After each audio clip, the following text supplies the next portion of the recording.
Kamusta mga idol? PBA update muna tayo.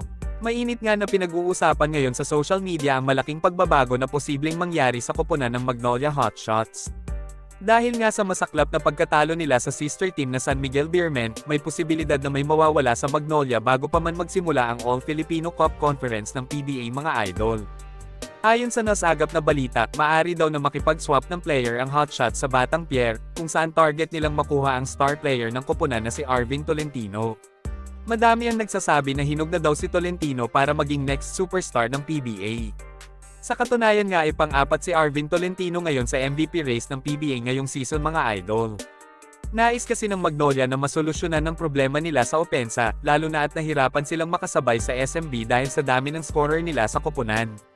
May mga nagsasabi na pinapahinog lang ng Hinebra si Tolentino sa Batang Pier, at kalaunan ay balak muli nila itong kuhanin lalo na at nasa recovery pa ng injury si Jeremiah Gray. Pero dahil nga sobra-sobra na ang pagpapalakas ng lineup ng Hinebra at SMB, gusto naman ng SMC na mabigyan ng atensyon ang kanilang third team na Magnolia para naman makahakot sila ng madaming championship sa PBA. Ayon nga sa balita, posibleng si Calvin Abueva o si Paul Lee ang mapunta sa Batang Pier kapalit ni Arvin Tolentino.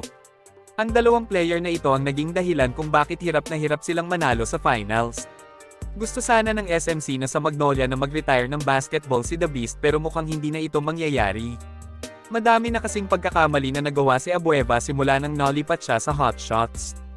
Hindi pa din kasi nawawala ang pagiging dirty player ni Abueva sa court na hindi naman nagugustuhan ng kanyang koponan dahil nakakasira daw ito sa kanilang sistema. Samantala, namimiligro din na ilipat ng koponan si Paul Lee dahil hindi din naging maganda ang takbo ng laro niya nung Commissioner's Cup Finals. Maliban pa dito, madali ng kapitan ng injury si Paul Lee kaya naman hindi na niya tinutodo ang paglalaro ng basketball mga idol. Madami nga ang nagulat dahil sa unang pagkakataon ay natapos ni Paul Lee ang PBA playoffs nang walang natamong injury. Sakali naman na isa kina Paul Lee at Calvin Abueva ang mapunta sa Batang Pier, panigurado na doon na magtatapos ng maliligayang araw nila sa PBA. Alam naman natin na nabansagang farm team ang Batang Pier dahil sa dami ng star players na pinakawalan nila. Kung magkataon mahihirapan na talagang makakuha pa ng championship si Paul Lee at Calvin Abueva. Hindi naman kasi competitive team ang Northport kaya nga madalas silang mamigay ng mga star player. Hanggang dito na lang muna mga idol. Maraming salamat sa panunood. Kita-kits ulit tayo sa videos na aking ipapalabas patungkol sa basketball. Kung bago ka pa lang sa channel ko, please consider to subscribe at huwag kalimutan pindutin ang like at notification bell button para updated ka sa videos na aking ipapalabas.